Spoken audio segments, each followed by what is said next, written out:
Bismillahirrahmanirrahim. Assalamualaikum warahmatullahi wabarakatuh. Alhamdulillahirabbil alamin. Wassalatu wassalamu ala asyrafil anbiya'i wal mursalin. Sayyidina wa maulana Muhammadin wa ala alihi wa sahbihi ajma'in. Allahumma salli ala Sayyidina Muhammad wa ala ali Sayyidina Muhammad. Syukur Alhamdulillah kita bisa berjumpa kembali di channel Muhasabah Fiddin. Melalui kesempatan ini pula, tidak lupa saya doakan kepada saudara semua yang sedang menonton video ini. Semoga Allah Subhanahu wa Ta'ala senantiasa memberikan kesehatan, keafiatan, dipanjangkan umur, dimurahkan rezeki, dimudahkan segala urusan, dan tetap dalam lindungan Allah Subhanahu wa Ta'ala. Amin, Allahumma amin. Sahabat beriman yang dirahmati Allah, membaca Al-Quran merupakan salah satu ibadah yang sangat dianjurkan untuk dilakukan oleh umat Islam. Keutamaan dan manfaat membaca Al-Quran berlaku tidak hanya untuk orang yang sudah dapat membacanya dengan lancar. Bahkan orang yang masih terbata-bata membaca Al-Quran juga dijanjikan pahala yang besar oleh Allah Subhanahu wa Ta'ala. Al-Quran merupakan firman Allah yang diturunkan kepada umat manusia. Al-Quran disebut sebagai hudan linnas, petunjuk bagi kita umat manusia. Al-Quran tidak hanya sebagai petunjuk dan sumber hukum saja, namun juga sebuah kitab yang jika kita baca huruf-hurufnya secara lisan, akan mendatangkan manfaat dan keutamaan. Lebih dari itu, kita tidak hanya diperintahkan untuk membacanya secara lisan, namun juga memahami dan mengamalkan makna yang terkandung di dalamnya. Lantas bagaimana dengan orang-orang yang masih kesulitan membaca Al-Quran dengan baik?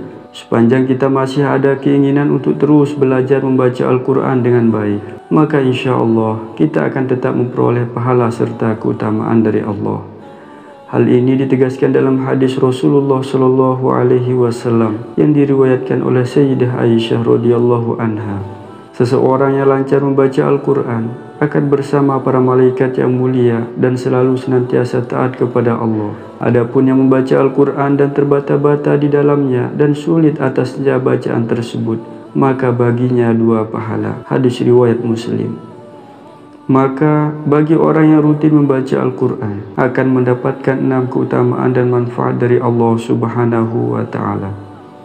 Yang pertama adalah akan mendapatkan syafaat di hari kiamat.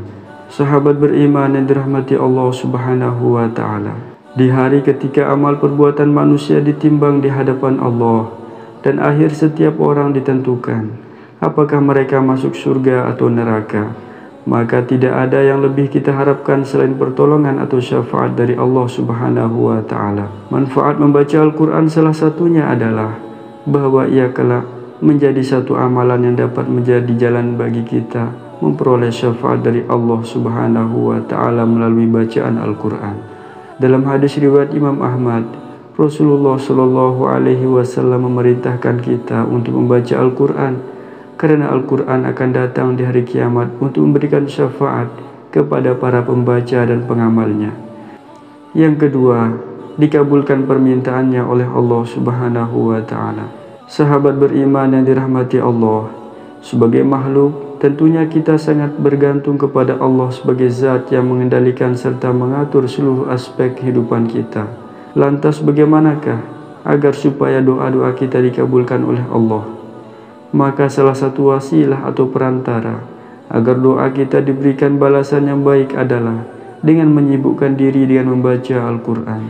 Dalam sebuah hadis kudusi, Allah Subhanahu wa Ta'ala berfirman, siapa saja yang disibukkan oleh membaca Al-Quran hingga tak sempat zikir yang lain kepadaku dan meminta kepadaku, maka aku akan memberinya balasan terbaik orang-orang yang meminta. Ingatlah keutamaan Al-Quran atas kalimat-kalimat yang lain seperti keutamaan Allah atas makhluknya. Hadis riwayat Baihaqi.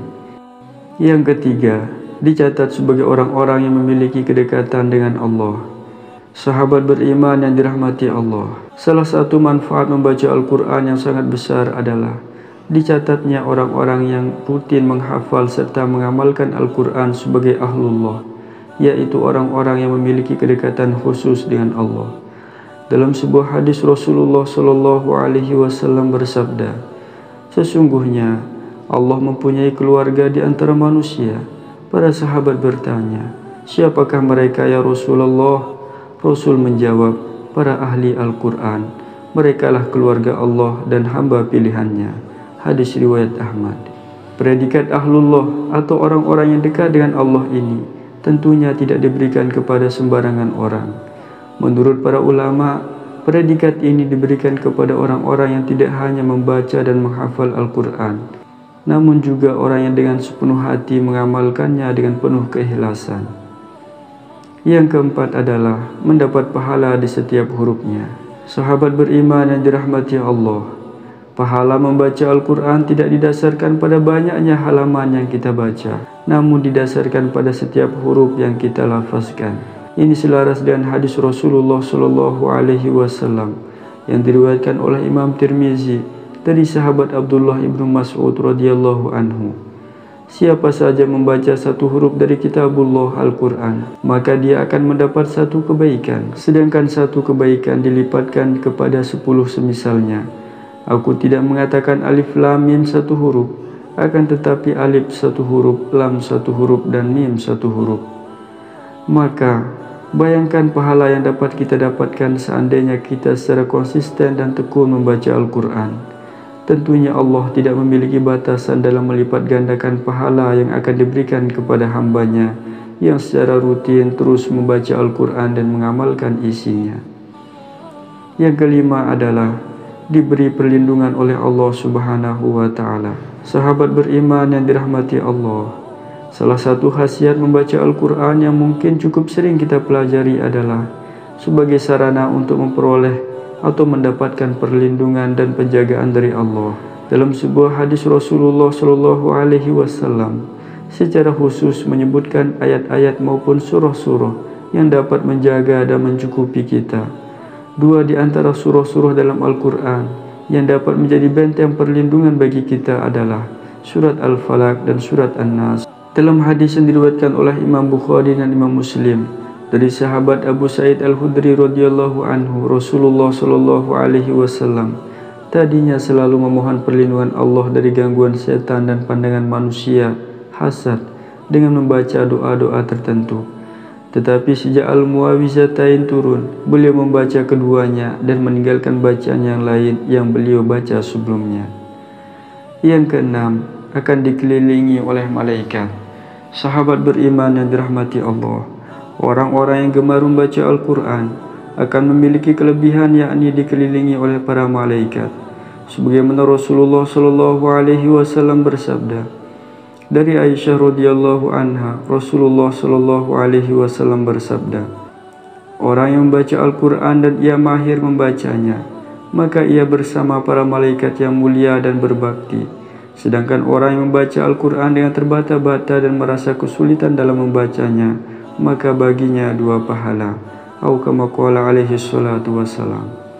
Sahabat beriman yang dirahmati Allah, itulah 6 manfaat dan keutamaan membaca Al-Quran yang akan diberikan oleh Allah kepada siapapun yang gemar, yang rutin membaca Al-Quran. Maka mari kita ajarkan kepada anak-anak kita bagaimana membaca Al-Quran dengan baik. Namun bila kita sebagai orang tua tidak mampu mengajarnya, hendaknya kita masukkan mereka ke tempat pembelajaran Al-Quran. Semoga kita semua dijadikan sebagai ahli Al-Quran serta mendapat rahmat dan ridha Allah Subhanahu wa Ta'ala. Wallahu a'lam. Wassalamualaikum warahmatullahi wabarakatuh.